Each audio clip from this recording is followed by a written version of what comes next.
to UnJustified, where we always cover the facts, the good, the bad, the ugly, look at all angles, unbiased, and sometimes a very unpopular opinion. Today we're going to be picking back up on the polygraph test. We have to do the post-interview,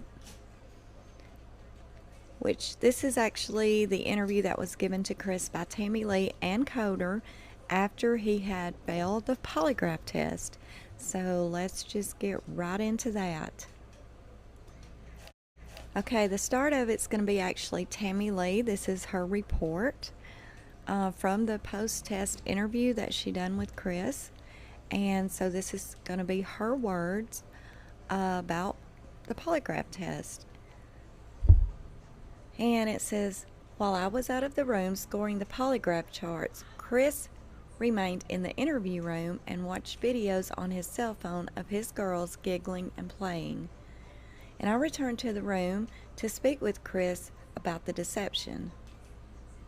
We also had a printed photograph of Bella and Celeste we placed on the table in front of Chris.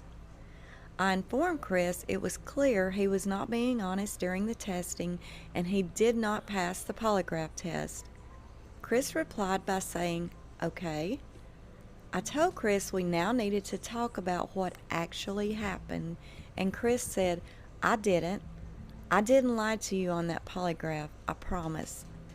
Coder told Chris it was time and asked him to stop and take a deep breath. I told Chris that I appreciated him coming to take the polygraph even though he knew he wasn't going to pass the test. I told Chris he stayed because he knew he needed to get everything off of his chest. I asked Chris if he could start again and tell us everything that happened. Chris said everything he said was true, and I told Chris the most important thing was to find out what happened to Shanann, Bella, and Celeste. And Chris said, okay. And I told Chris that holding the lie inside of him would do nothing for him, and he responded, I know this, I'm not, trying to, cover things up. Chris said he wants his wife and children to come back home. And I told Chris he knew his wife and children were not coming back home. Chris continued to say he hoped his wife and children would come back home, and I don't know that they're not coming back home. Coder explained to Chris that we were confused and we had received a lot of leads over the past day. Chris continued to say he didn't know where his wife and children were located. Chris said if I could have my babies back home right now, I would. I want them back. I want everybody back. And that is the God's honest truth. Coder told Chris he couldn't understand why there were two Chris's. And Chris then said, I cheated on her. I'm not proud of it. She accused me of it. I denied it. And I feel horrible for it, like she was pregnant. I didn't hurt her. I cheated on her. I hurt her emotionally. Chris admitted he also did not attend the Rockies game, and he said he went to dinner with her the night of the Rockies game. Chris said the 5 weeks he spent alone, he spent with her. Chris explained he fell out of love with Shanann because he fell in love with her. Coder asked Chris what her name was, and Chris said he didn't want to get her involved in what was going on and didn't want to ruin her life. Really? Well, poor her. He's done taken the life of 3 very innocent people, but yet he doesn't want to ruin her life.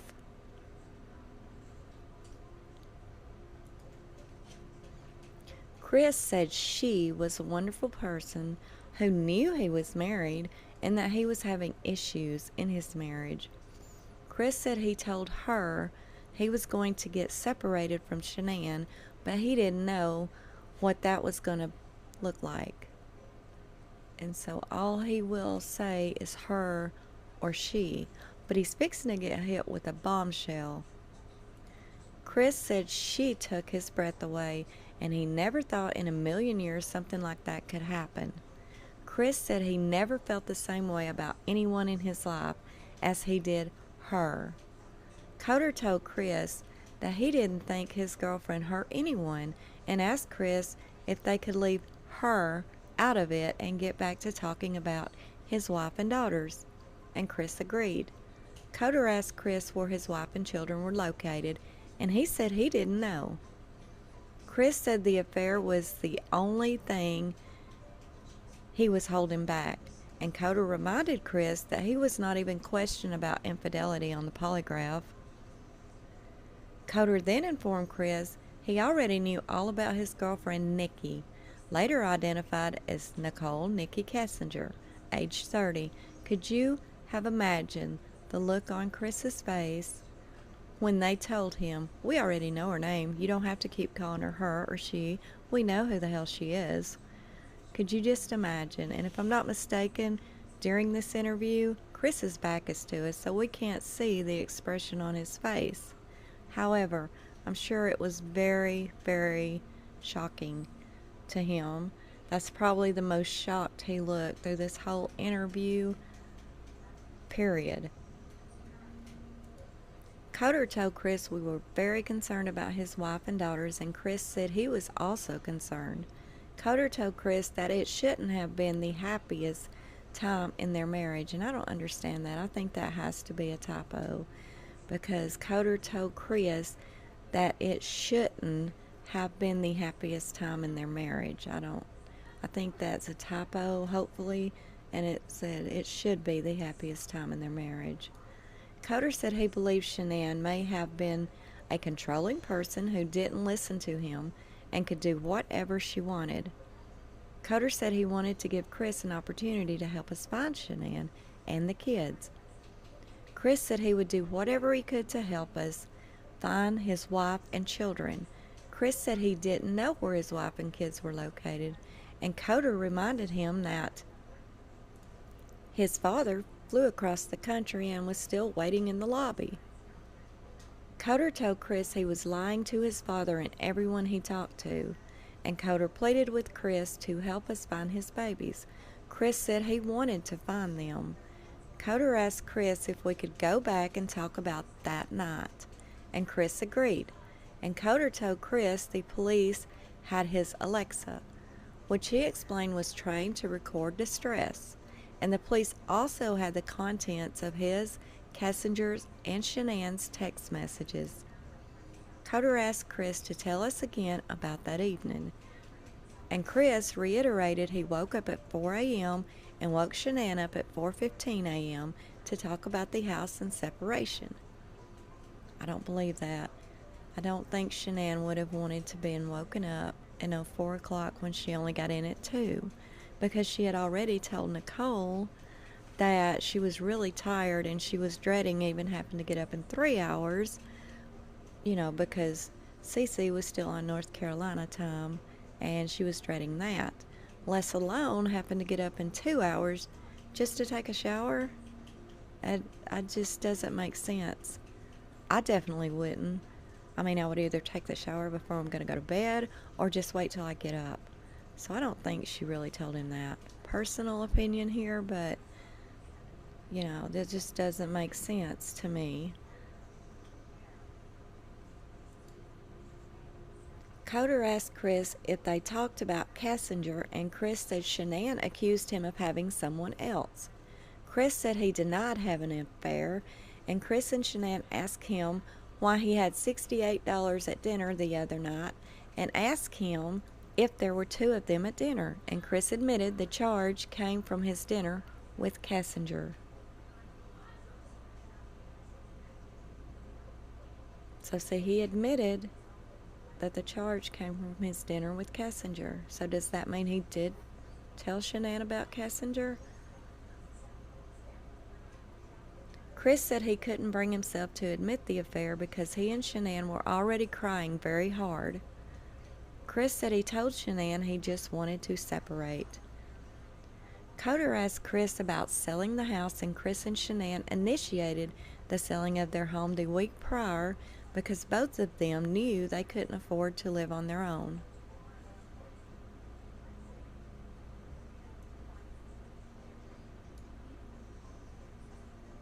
Okay, this says that both of them had already talked about selling the house because they knew they couldn't afford to live on their own.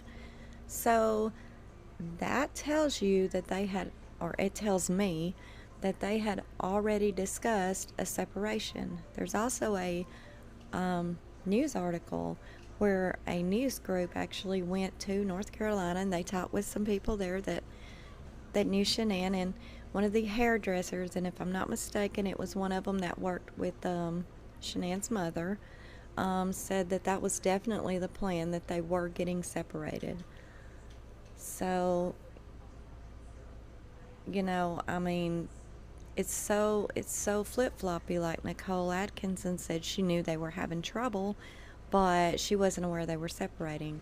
But here, Chris said, straight up that they were already talking about separating, but they just couldn't afford to live on their own in Colorado. So, there's so much back and forth. What do you? It's just hard to comprehend what's going on. But I fully believe that they had already talked about separating, and it's even been said, here and there, that it was like a trial separation when Shanann was in North Carolina for those 6 weeks anyway. I can't remember where I heard that, but I did, and I think that could be a possibility because of what the lady said in the interview that was done by the news. She said, yeah, that was definitely the plan. Chris said Shanann contacted their realtor named Ann on Monday, August the 13th, 2018. Chris sent Ann a text message asking what she should do, or what she could do. Coder then asked Chris to tell them about the pregnancy. Chris and Shanann was about 80-20 when they talked about the pros and the cons of having a third child. Chris said after Shanann got pregnant, she told everyone that it was his idea, and Chris said he wanted to have a son. Chris said Shanann told her friends after she was pregnant, she was 70-30 against the pregnancy. Chris said he was confused why Shanann would say such a thing. Coder asked Chris if he understood that some of what he was saying did not make sense, and Chris said, I know. Coder said he didn't understand how a woman with 2 kids could just vanish off the face of the earth. And Chris said, I promise you, I have nothing on my hands. I did nothing to those kids or her to make them vanish.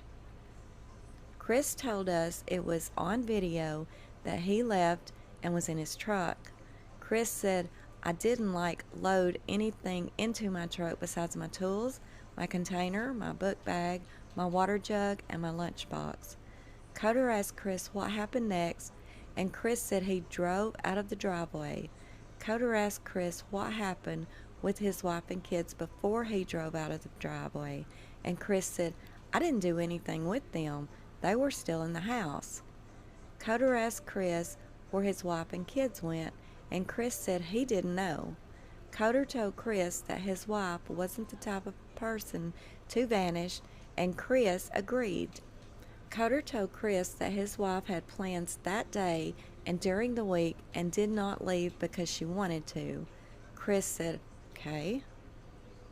Chris said he didn't do anything to Shanann or the girls, and I asked Chris if it was an accident, and he replied, I didn't do anything. I again asked Chris if it was an accident, and he said there was not an accident, and if there was, he wasn't in the house when it occurred. Chris said he did not cause an accident and didn't do anything to his wife and kids. Coder asked Chris if it was a misunderstanding, and Chris said the only misunderstanding was that he didn't tell Shanann about the affair. Chris said he couldn't bring himself to tell Shanann about the affair. It's because he was ashamed. He was ashamed of what he had done. Coder asked Chris how the separation was going to work, and Chris said he planned on getting his own place. Chris said he anticipated having a 50-50 split with the kids. Chris said he planned to take it slow with Kessinger to see if anything developed, and I told Chris I found it hard to believe he and Shanann had an emotional conversation with Shanann where they were both crying and he had yet to shed one tear in the 2 days we have interviewed him. Chris said he loved his girls and it didn't mean anything that he hadn't shed any tears. And at that point, Chris appeared to force a sniffle. Chris said him not crying didn't mean he didn't love his kids or wife, and I told Chris it didn't make any sense. And he said, I'm hoping they're all still around some. I'm hoping they're still somewhere alive.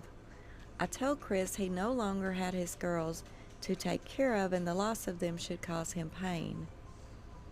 Chris said he did feel pain, and I told Chris I wanted to see the guy who felt bad about what he did and wanted to get it off of his chest so the police could find his little girls so his girls were not out in the middle of a field somewhere.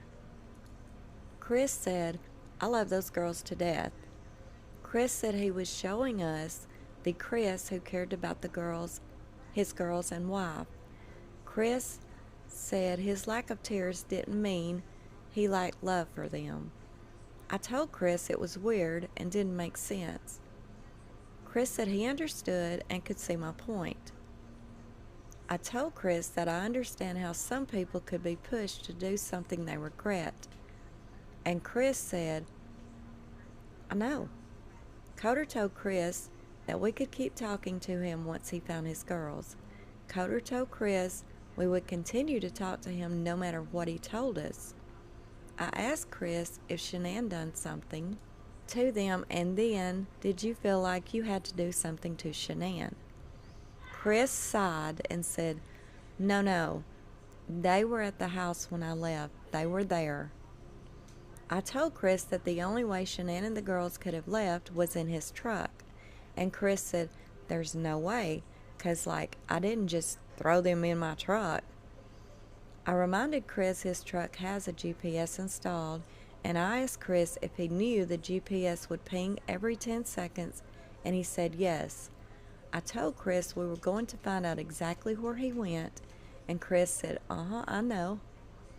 Coder asked Chris if we weren't asking him the right questions, and Chris said, you're asking all the questions. Coder asked Chris what we were doing wrong, and he said, we weren't doing anything wrong.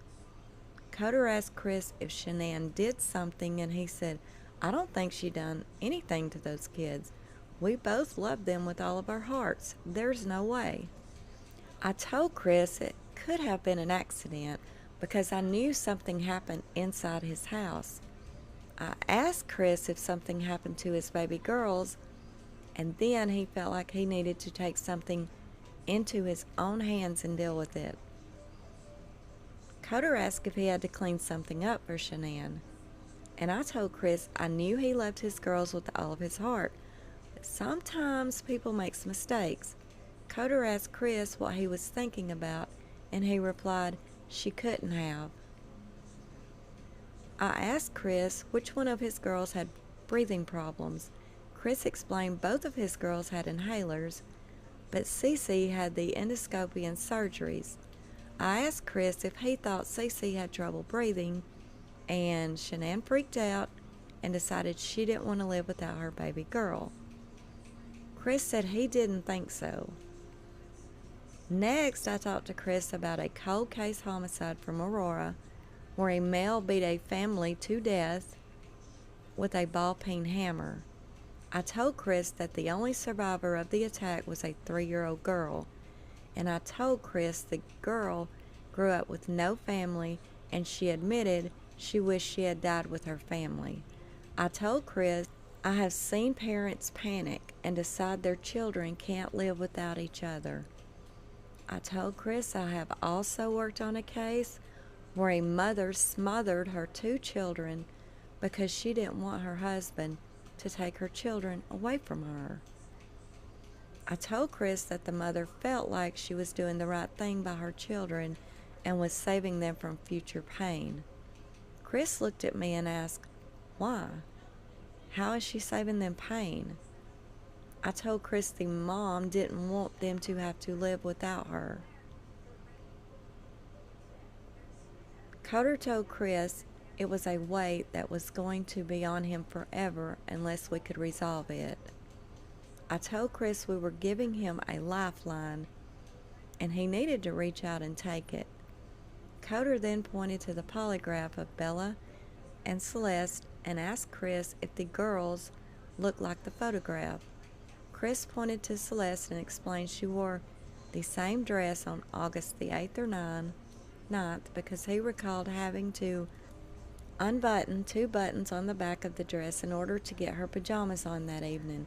And see, this is the same dress that he was telling them in his prison interview that he had never saw before. He didn't even remember having this conversation with them, telling them that he knew exactly all about this dress, because in the prison interview he was like, no, not that dress, I'd never seen that dress. And that's why Tammy and Coder thought it was so odd he was saying that in his prison interview, because, you know, they talked all about that dress that was in that photograph. Coder asked Chris if he made sure the girls were warm when they left the house, and Chris seemed confused and said his girls were always warm and their beds was always warm. Coder asked Chris if they were taking care of the girls at the very end, and he said the girls were always taken care of and never missed a meal. I told Chris if he took the girls out of the house with their blankets and animals because he cared. Chris said, I'm always caring for these kids. There's nothing in this world. They're my life. I told Chris I believed either he or Shanann made a mistake, and I told Chris I was getting concerned that maybe he did something to all 3 of them. Chris said, I did not do anything to these kids. And I asked Chris what Shanann did to the girls, and he immediately asked if he could talk to his dad. Coder asked Chris if he would please tell his dad what happened, and Chris said he had been in there for 5 to 6 hours and asked if he could just talk to his dad. Coder recommended Chris's dad come into the interview room instead, since there was a lot of activity in the lobby area of the police department. Coder asked Chris what he would tell his dad, and Chris said he would tell his dad he loved him and wanted him to be by his side. Coder told Chris that it seemed he wanted to get everything off of his chest and asked him if he could explain further what happened between Shanann and the girls. Chris said he talked to Shanann about the separation, the house, and Shanann asked about the affair. Chris said Shanann had mascara running down her face and it was very emotional. Coder asked Chris if he promised to talk to his dad and tell him everything, and Chris agreed. Coder asked Chris if it would be easier for him to tell his dad and his dad could tell us. Chris said, I don't know. Coder said he believed Chris was the type of guy who needed to take responsibility. Coder said he was worried his dad would distract him, and Chris asked if Coder meant it would distract him from talking to us. Chris said he just needed to talk to his dad. And at that point, Coder and I met with Chris's father, Ronnie Watts, in the lobby. Ronnie was wearing a polo shirt that had Papa Ronnie embroidered on the chest. We explained to Ronnie that Chris wanted to talk to him about what happened. We also informed Ronnie that everything that was said in the interview would be audio and video recorded. Ronnie said it was fine and told us he understood.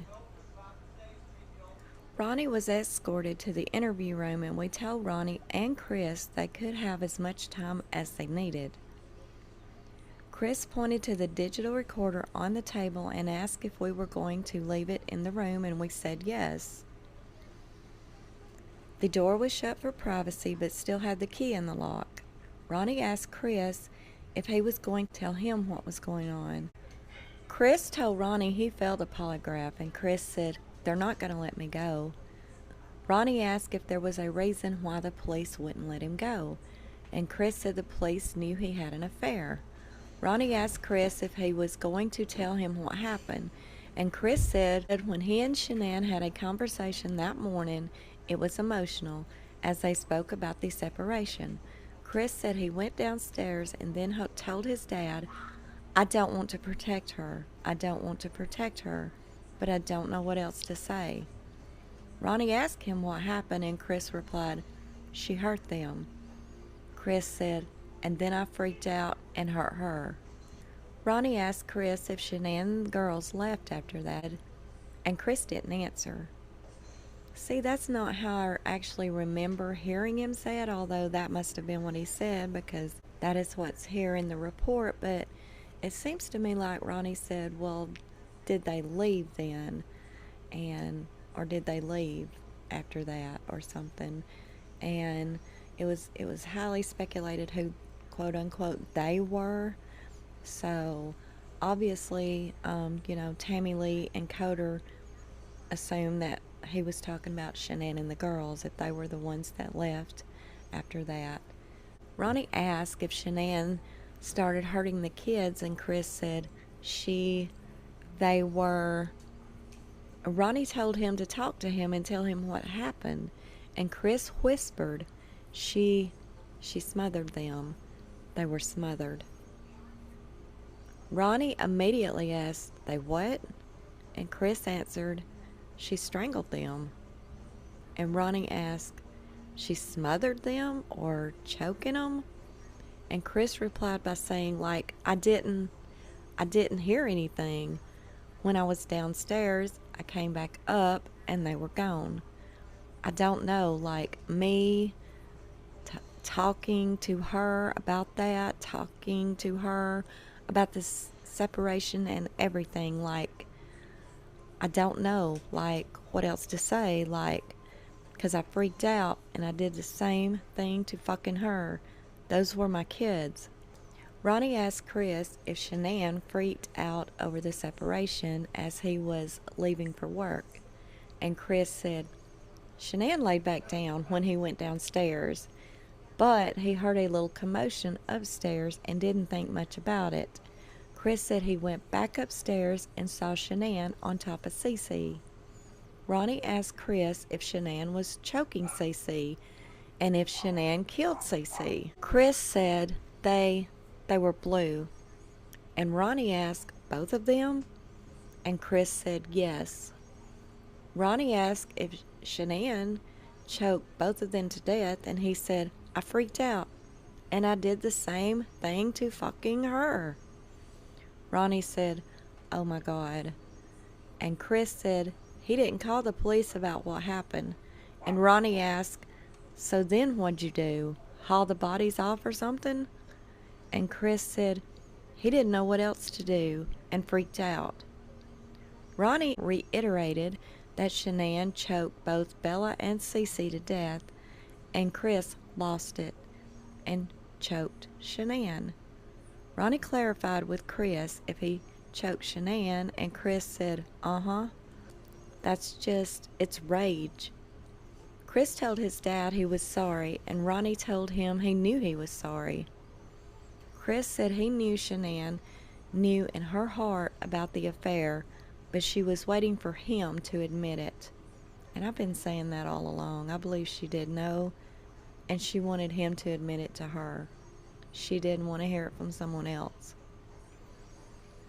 Chris said she believed Shanann just lost it because she knew he was cheating and he denied it. Ronnie asked Chris if that was the point Shanann went off, and Chris said it was when Shanann started crying. Chris asked his dad what was going to happen, and Ronnie asked if Shanann was upset over the separation or the affair. Chris said he believed Shanann thought he was having an affair. Chris said he kept denying the affair to Shanann, and Chris said he had talked to Shanann prior about separating, but Shanann hoped they could go to counseling. Chris said he didn't want to go to counseling. Chris told his dad it would be the last time he would see the light of day. Ronnie questioned why Shanann would have hurt them babies. Ronnie continued to apologize to Chris and told him he would love him no matter what. Ronnie asked Chris if Coder knew about what happened, and Chris said he wanted to tell him, Ronnie, first. Ronnie said, well, we need to find a good lawyer and see what in the hell they can do. At that point, Coder and I re-entered the interview room, and Ronnie said, come on in. I asked Chris if he was doing okay, and Ronnie said, no, he's not. I sat down next to Chris and asked Chris to help us work through everything with him. I asked Chris to tell us what he told his dad. And Chris said after he and Shanann had their conversation Monday morning, Shanann accused him of the affair and he denied it. Chris said Shanann knew in her heart that he was having an affair. Chris said Shanann also knew about the dinner from Saturday night and that it was too expensive for just him. Chris said he went downstairs, started packing up some things, and heard a couple things upstairs. Okay. Chris said he didn't think anything about the noise, and he said he continued packing and went upstairs to Shanann before he left for work. Chris said he saw in the baby monitor that Bella's covers were pulled off and she was just lying in the bed. Chris said he figured Bella just got hot. Chris said the baby monitor cycled over to Cece's bedroom and Shanann was in there with her, on top of her. Chris said he freaked out and ran into Cece's bedroom and got on top of Shanann. Chris said Cece was blue and those were my babies, those were my kids. I asked Chris what happened and he said I did the same thing to her, Shanann. Chris said he was in Cece's room when he did the same thing to Shanann. Chris then described that he put Shanann back in their bed. Chris said he didn't know what to do and was shaking. Chris said both my kids were blue and they were gone. Chris said, and then, and just like blind, I'm not that person, like, she hurt my kids, fuck, I had to do the same thing to her. I asked Chris what happened after Shanann was in her bed, and he said he pulled the sheets back over Shanann and covered her up. 'Cause I couldn't see, I couldn't look at her, I felt horrible for what I did. Then I look at my kids, and I see what she did. I asked Chris where Shanann and the girls were located now, and told him we needed to find his babies. Coder told Chris we could help him get his girls out of the cold. Chris said, they're gone. There's no bringing them back. I asked Chris where they were, and they were located at the first location he went to at work that day, which was Survey 319. I asked Chris where they were located at Survey 319, and he said, right there off the site. I asked Chris how he picked the location, and he said it was the first site he was supposed to go to that morning. I asked Chris where we would find the girls at that site, and he said, I didn't know what to do. I didn't know what to fucking do. Like, none of this made sense. Why would she hurt my fucking girls? I asked Chris if his girls were in something or under the ground. Chris didn't answer, so I asked him if he would take us out there, and Chris said there was no way he wanted to go out there. Chris said he would go if we wanted him to, but he didn't want to go out there. Coder asked Chris if he could point to where the girls were located, and then we could get them out of the cold. Chris said he was sorry and started to cry. Chris asked us not to think anything less of him. Coder asked Chris if all three girls were out at Survey 319, and he said yes.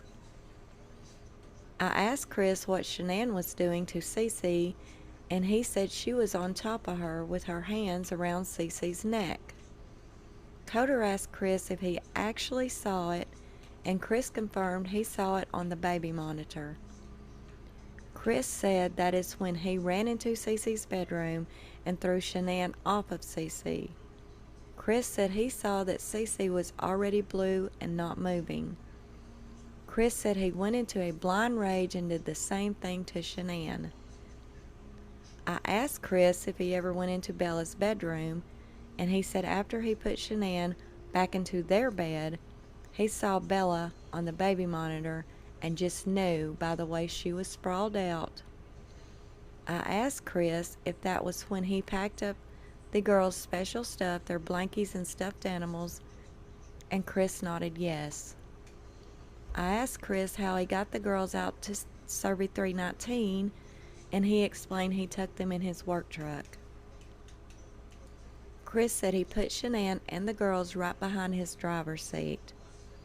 I asked Chris what he was thinking, and he said he was thinking that his babies were gone, and that he put his hands around his wife's neck and did that same thing. I asked Chris if Shanann fought back, and he said not much, because he had a lot of rage. I asked him how long he knew Shanann was dead, and he said he knew. No, I asked him how he knew Shanann was dead, and he said he knew because she wasn't moving. At that point, Ronnie asked us to look at Shanann's Facebook page. Ronnie explained 2 days ago Shanann posted a photograph of a 5-foot-tall baby doll that was laying on the couch.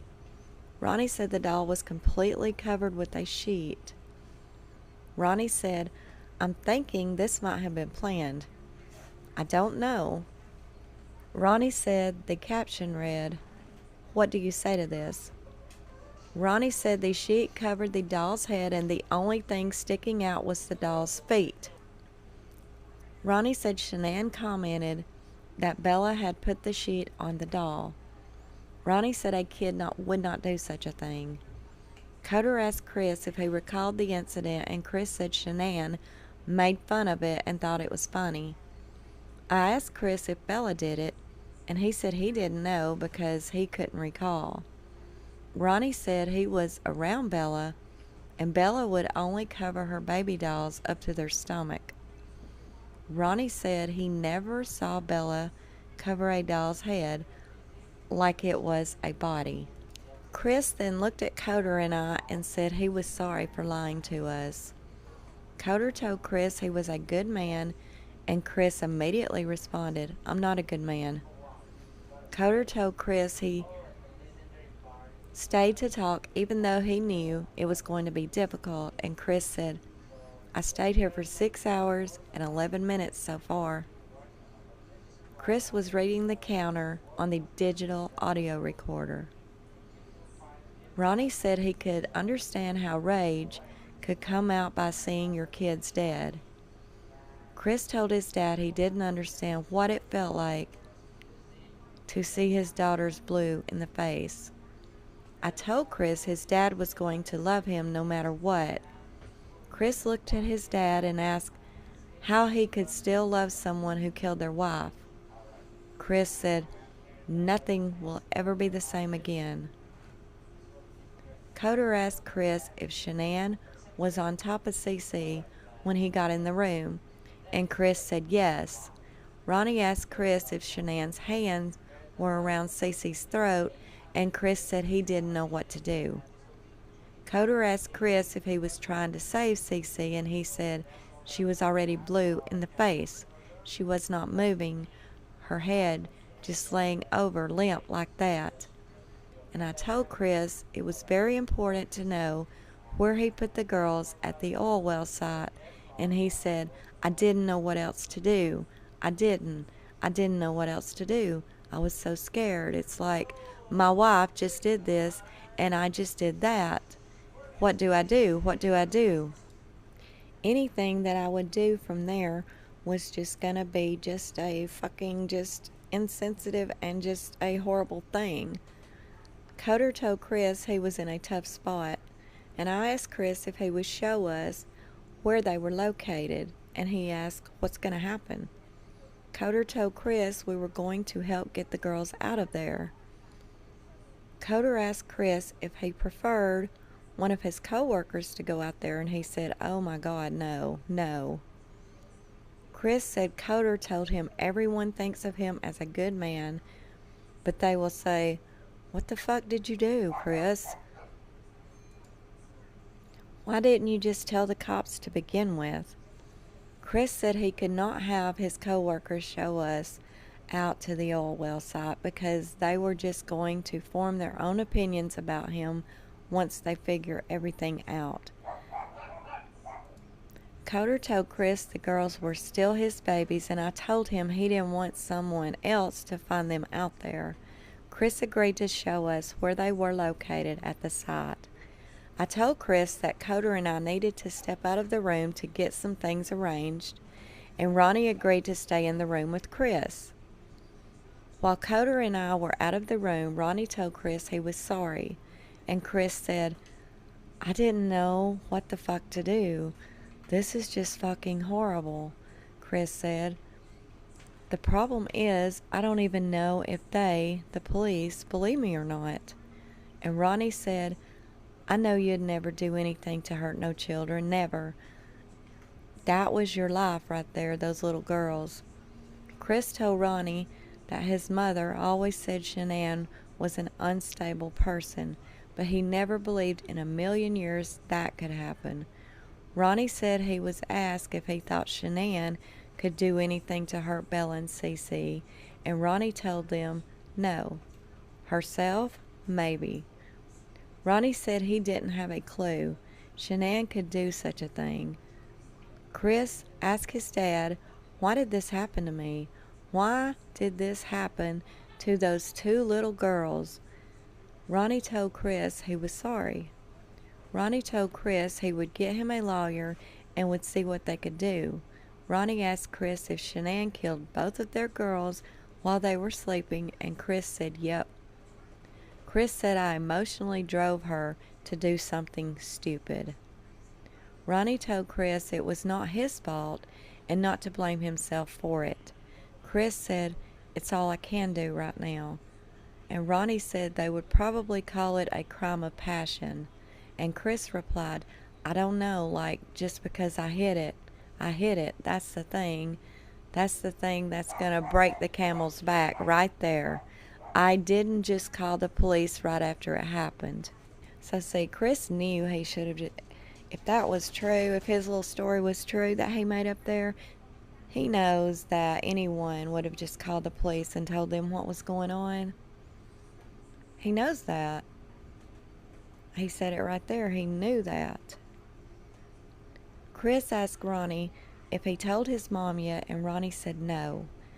Chris told Ronnie that Shanann had a temper, and 1 minute she would be okay, and the next minute she would not be okay.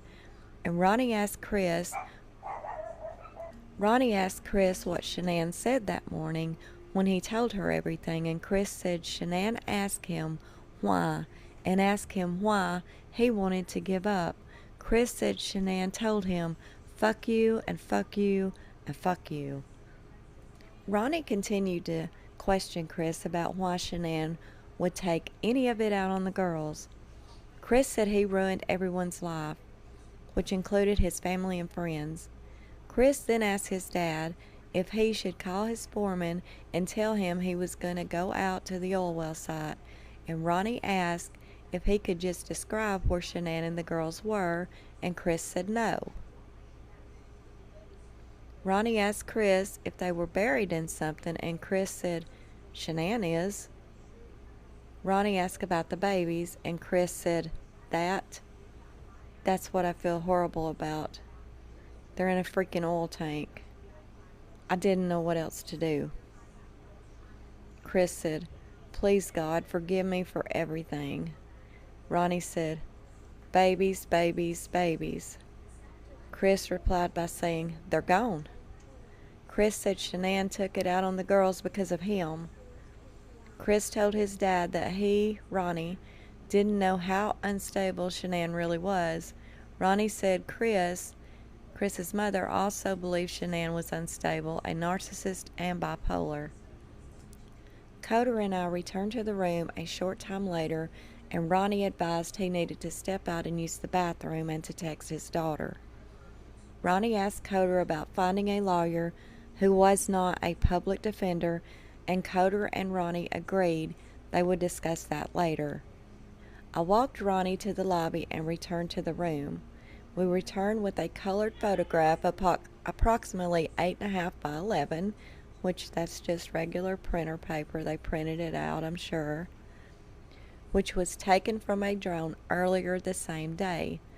The drone had flown over Survey 319, and the image showed a tank battery and a field surrounding the site, which included the image of what I was informed was a sheet near the bottom of the photograph. I asked Chris what the photograph was, and he confirmed it was of Survey 319. I asked him to tell me the location of Shanann and the girls, and Chris asked how old the image was, and I told him it was taken today. Chris looked at the photograph and pointed to the patch of dirt in the field below where the tank batteries were located. Chris advised Shanann was buried at that location. Chris then pointed to both of the oil tanks and advised Bella and Celeste were in the tanks. I gave Chris a pen and asked him to mark where everyone was located. Chris put an S where Shanann was located, and a B and a C on each oil tank to indicate where Bella and Celeste were located, separate tanks. I had Chris sign the bottom of the photograph, and I labeled it with a date and time. Coder asked Chris if the girls were inside the tanks, and he said yes. Coder asked Chris if someone who didn't know what they were doing could open the tanks, and Chris nodded yes. I asked Chris what was in the tanks, and he said it was a mixture of oil and water. I asked Chris about the sheet located in the field, and he said the sheet was what Shanann had been wrapped in. I asked Chris what the girls were wrapped in, and he said they were just in their pajamas. I asked Chris if they were wrapped in their blankets, and he shook his head no. I asked where the girls' blankets and stuffed animals went, and he advised they probably blew away in the wind. Chris said the blankets and stuffed animals were left by the sheet, which was near Shanann's grave. Chris explained he dug Shanann's grave using a shovel from the back of his work truck. Chris said he always had a shovel with him at work. I asked Chris how Shanann was dressed, and he said she was wearing a black or gray t-shirt and blue underwear. I asked Chris how much time passed from the time he put her back in bed after she was deceased until he put her in the truck. Chris said it only took minutes. I asked Chris if he was sure the girls' blankets and animals weren't going to be in the tanks, and he said no. Chris said the blankets and animals were left near the sheet by the grave. Coder asked Chris what the girls were wearing, and he said they were wearing nightgowns. Chris said Cece was wearing a pink nightgown with birds on it, and Bella's nightgown had a unicorn or believe on it. Coder asked Chris how someone could get the girls out of the tank, and he said the girls were inside 20-foot tanks, which had hatches at the top.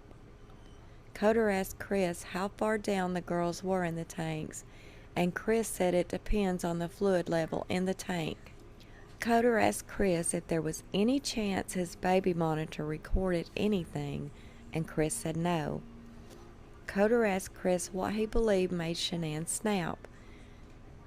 Chris said it was Shanann knowing he had an affair, even though he didn't admit anything.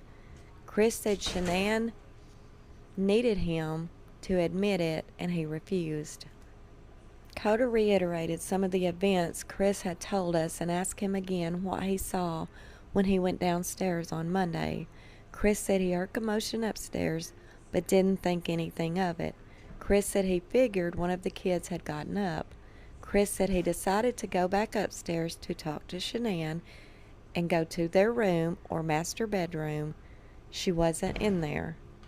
Chris said he looked in the baby monitor, which was beside the master bed, and Chris said he saw Bella and observed Bella's covers pulled back and she was sprawled out on her bed. Chris said after 3 to 5 seconds, the baby monitor cycled over to Cece and he observed Shanann on top of Cece and ran into Cece's bedroom. Chris said Shanann was straddling Cece on the bed.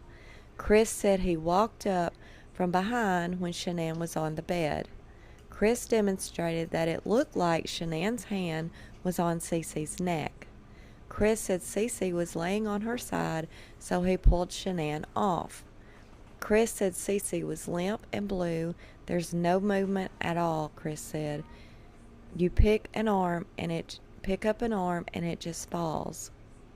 Chris said he looked at Shanann, got on top of her, and did the same thing. Chris denied having to knock Shanann down and said he pulled her off and onto the bed. Chris said he lost it. Chris said Shanann ended up laying down on the bed crossways when he pulled her off. Chris believes Cece had a queen-size bed. Chris said Cece was in the middle of the bed with her head near the headboard when he ran into the bedroom. Chris then showed us an image on his cell phone of Cece's bedroom. Chris said he didn't believe Shanann put up a fight because he lost it so much. Chris said he felt so much anger that he didn't feel anything else when he strangled Shanann, and he has no marks on his body. Chris said he was numb and he felt strangling Shanann was over fast. Coder asked Chris if it was possible Shanann's neck was broken, and he said he didn't think so. Chris described strangling Shanann with both of his hands, and he demonstrated it on video. I asked Chris if Shanann was strangling Cece with one hand or two, and he said he came from the back and wasn't sure. Chris then explained he knew Shanann was on top of Cece, but the monitor was black and white because it was dark. Coder asked Chris if he had any idea why Shanann would have hurt the girls, and he said, "We both loved those girls more than you know." Chris said people in his family have always told him they believed Shanann was unstable. Chris said his friends, later identified as his friend Mark, and Mark's interview is also on our channel if you haven't heard it. It's very interesting as well. Also told him they thought Shanann was unstable. Chris then said, "I don't want to paint a bad picture of her." I told Chris it didn't look good. Coder asked Chris if it was possible we would see something on the girls other than the cause of death being Shanann's hands, and Chris said no. Coder told Chris it was hard to believe his wife did it, and Chris said, "I know." Coder asked Chris if it was possible Shanann did one daughter and he did Shanann and the other daughter, and Chris said no. Coder asked if it was possible we may find his handprints on the girls' necks, and he said no, Lord no. Coder told Chris we would be able to complete all of the diameter of the finger marks on the girls' necks, and Chris said he understood. I asked Chris what he was thinking about, and he said he let his family down. Chris said he let down his dad, his mom, his sister, nephew, nieces, friends, co-workers, everybody. Well, what about his wife and daughters? I asked Chris about the point when he witnessed Shanann strangling Cece and pulled Shanann off. I asked Chris if he thought about calling an ambulance, and he said Cece was blue and limp. Chris said he had never seen anything like it in his life. Chris said Cece was laid over, wasn't moving at all, and no gasp of breath.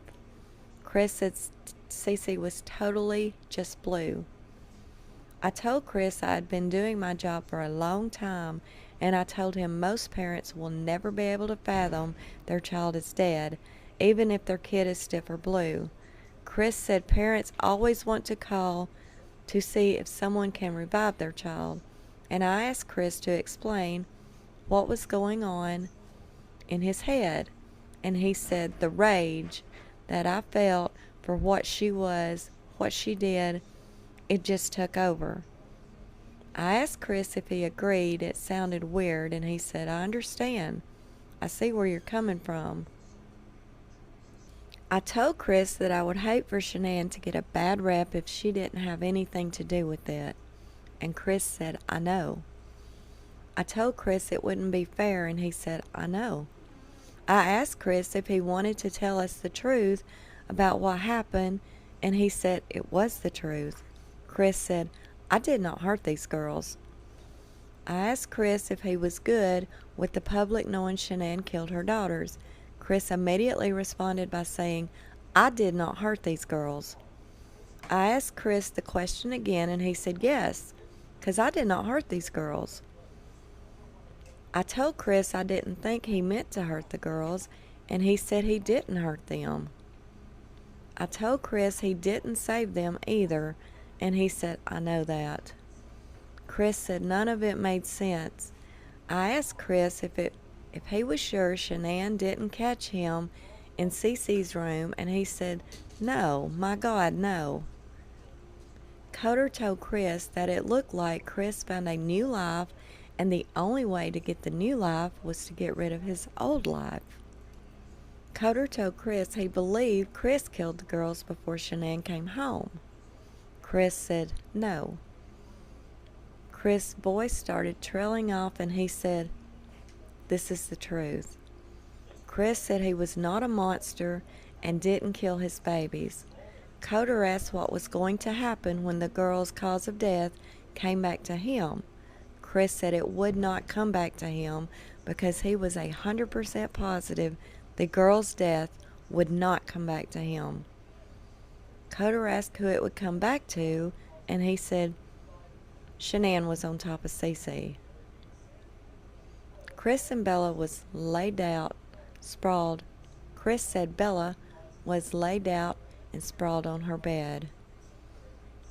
Chris said his fingerprints were not going to be on Cece's neck, and the fingerprints would belong to Shanann.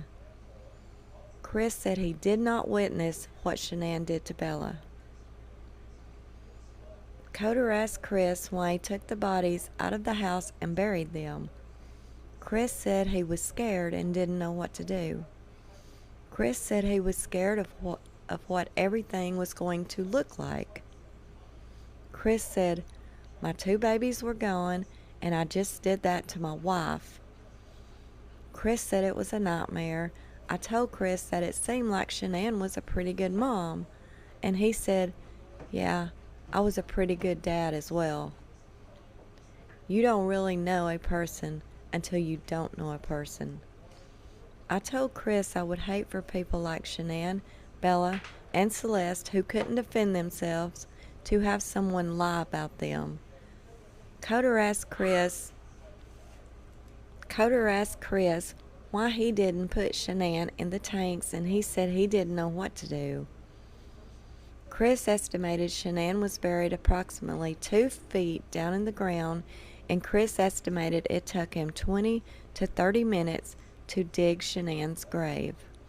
And that has always been a question in everyone's mind, how long it took to dig her grave, and did he have time that night or that morning to dig her grave, since he was only there, according to him and his timeline and GPS in his truck and him being at different services, approximately 45 minutes to an hour.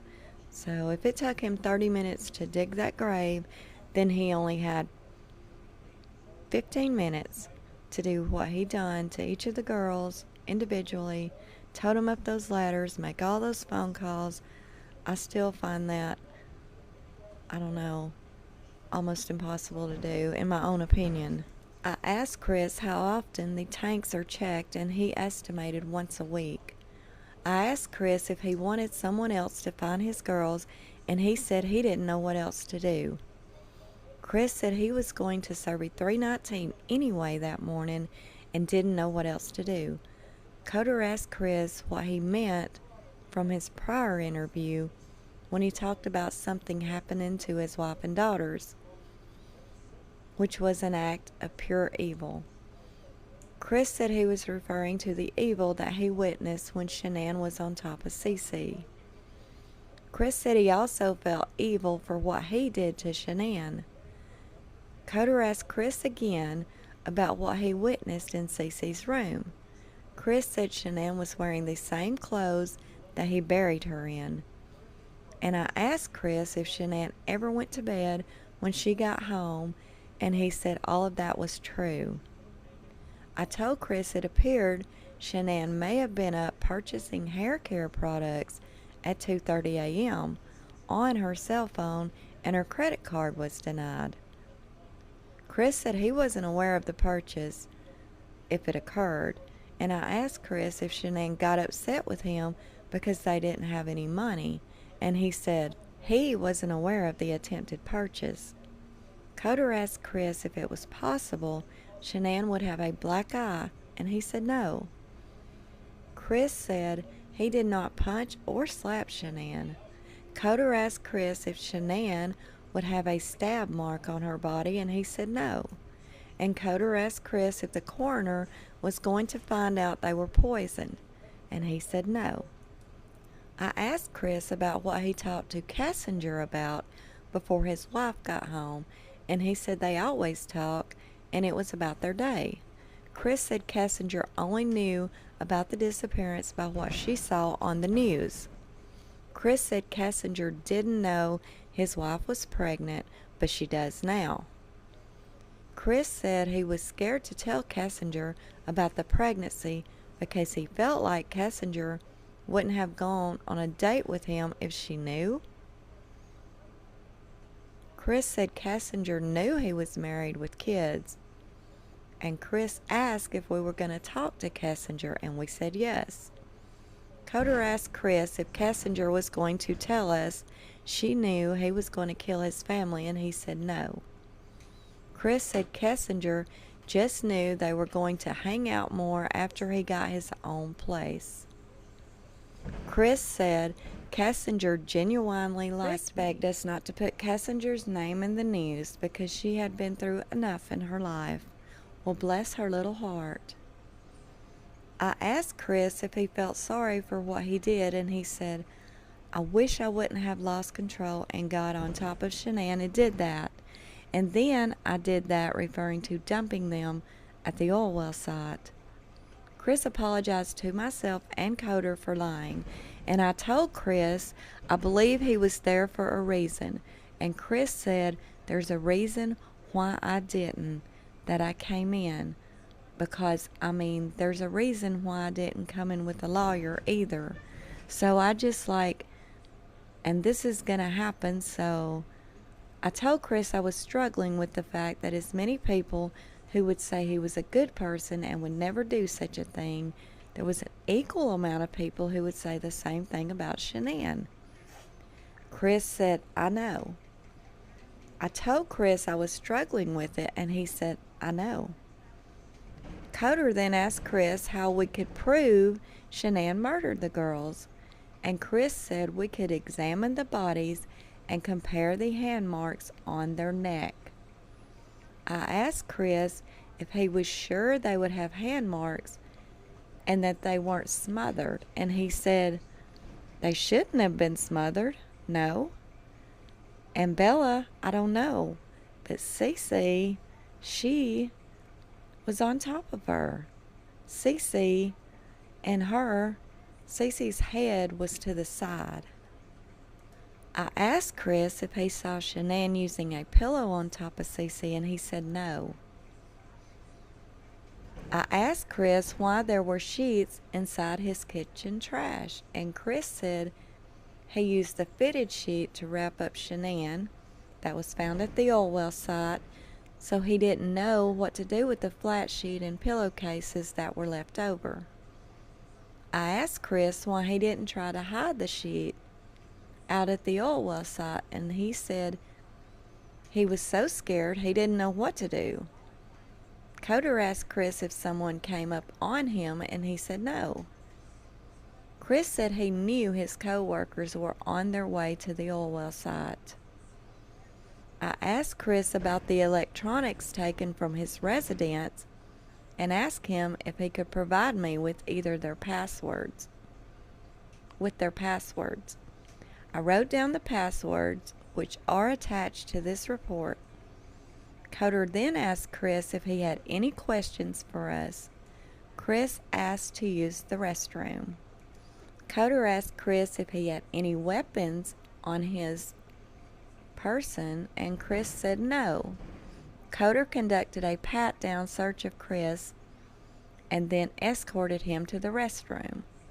Coder returned Chris to the room. Coder and I returned to the room with Chris a short time later and asked him if he was positive Bella and Celeste were inside the tanks. Chris said yes. Chris said he put the girls into the tanks by the hatch on the top. Chris said he had to walk up the stairs and then open the hatch. I told Chris the detectives on scene said they could barely fit their arm through the hatch. Chris drew an imaginary shape on the table with his hand to show us the approximate diameter of the hatch. I asked Chris if it was hard to get the girls in the tanks, and he said no.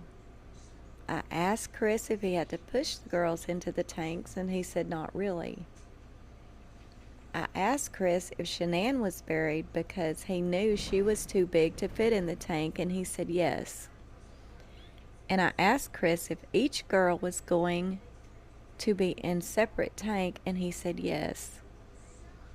Chris then advised he didn't know how much fluid was in the tanks. I asked Chris if he could hear them drop, and he said Bella's tank seemed emptier than Cece's tank.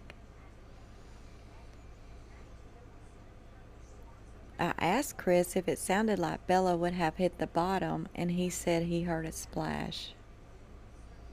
I asked Chris if it was possible he put the girls in the tanks when they were alive, and he said no. God, no. No, no, no, God, no. God, no. Chris said there was no chance the girls were alive when they were dropped into the tanks. I asked Chris if the coroner was going to find any resuscitation marks on the girls, and Chris asked, like from CPR or something? Chris said no. I asked Chris if he knew CPR, and he said he took a class one time at work, which was 2 years ago.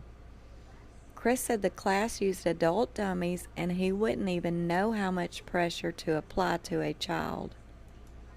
Chris confirmed the girls were gone, so he didn't attempt any sort of resuscitation. I asked Chris if he ended up checking on Bella, and he said yes. Chris said Bella was blue in the face, not moving. I didn't hear anything as far as a pulse or a beat of any kind. Coder and I thanked Chris for speaking with us, and Coder asked Chris if he was hungry. Chris said he felt bad eating our food. Coder brought Chris 2 pieces of pizza and a bottle of water.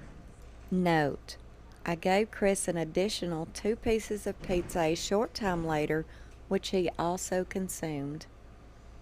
We then allowed Ronnie to return to the room to tell Chris goodbye. To tell Chris goodbye as a police officer was going to drive Ronnie to a hotel for the night. Ronnie told Chris the police took his Lexus. Ronnie said the other detectives he talked to said Chris's story changed a few times. Ronnie asked Chris if the baby monitor was upstairs or in the kitchen. Chris said it was upstairs, and Ronnie said he thought Chris said it was in the kitchen. Ronnie told Chris he loved him no matter what. Ronnie said he was interviewed, and he told the detectives there was no way he would ever hurt his children. Ronnie said it was a problem he didn't call the police, and Chris agreed. Ronnie said they would just have to prove it some other way. Ronnie said it was unfortunate his baby monitor did not record. Ronnie hugged Chris and left the police department. Coder returned to the room and asked Chris to verify or clarify the size of the hatch. Coder asked Chris to compare it to his paper plate. Chris estimated the hatch was twice the size of his paper plate. Coder asked Chris if he had to squeeze the girls in to get them into the hatch. Chris said it wasn't right. Chris said he put the girls into the hatch feet first. Chris described the girls with their arms stretched above their head. Coder asked Chris why he put them in separate tanks, and Chris said he wasn't thinking at that point in time and was scared out of his mind and didn't know what to do. Chris said he walked up the staircase and put one daughter in the tank and then returned with the second daughter and put her in the second tank. Coder asked Chris if he had to cut the girls up or anything, and Chris said no. Chris assured Coder the girls were in the tank batteries. Lastly, I returned to the interview room and asked Chris if a Frederick Police Department officer could photograph him without a shirt on to make sure he didn't have any marks or injuries on him. Chris agreed, and Officer Matt James photographed Chris's face, head, arms, chest, back, hands, and legs. Officer James advised me the photographs would be turned into their digital evidence storage system. Results 2. Results of the polygraph examination were released to Chris Watts, Detective Baumhofer, and the 19th Judicial District Attorney's Office. The report package will be mailed to Detective Baumhofer. The report package will be mailed to Detective Baumhofer, which will include the original advisement of rights form, consent form, biographical form.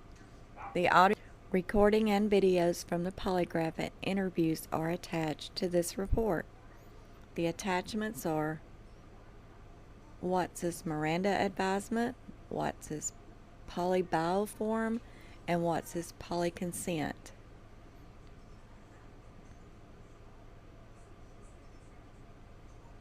And this just shows what all was attached. And that's it. That's the end of the polygraph part of the discovery.